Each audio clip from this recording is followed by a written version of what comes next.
আল্লাহর নবী মসজিদ নববীর ভিতরে খুতবা দিচ্ছেন। এমত অবস্থায় খুতবা দিতে উঠবেন, মেহরাবে প্রথম পা কদম মোবারক ফেলবেন, বললেন আমিন। দ্বিতীয় মেহরাবে কদম ফেললেন, মেহরাবের সিঁড়িতে পা দিলেন, বললেন আমিন। তৃতীয় সিঁড়িতে পা রাখার পরে বললেন আমিন। সাহাবায়ে কেরাম হুজুরকে ডাক দিয়া বললেন, হুজুর আজকে আপনি মেহরাবে পা রাখার সময় আমিন 3 বার বলছেন, কারণ কি? আল্লাহর নবী বলেছেন যে আমিন আমি বলেছি এই কারণে, প্রথম সিঁড়িতে পা রেখেছি আমিন বলেছি এই কারণে, কারণ যে ব্যক্তি রমজান মাস পাওয়ার পরে রমজান মাসের রোজা দিয়ে গুনাহ মাফ করে নিতে পারল না, সেই ব্যক্তির জন্য আমার আল্লাহ জাহান্নাম নির্ধারণ করে রেখেছে।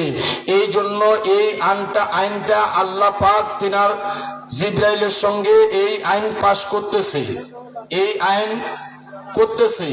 আমি এখানে আমিন বলে পাশ করে দিচ্ছি। সুবহানাল্লাহ কোন কি বলে পাশ করছি? তাহলে রমজান মাস সামনে আসতেছে, আমরা রমজান মাসের রোজা দেওয়ার জন্য প্রস্তুত থাকবো।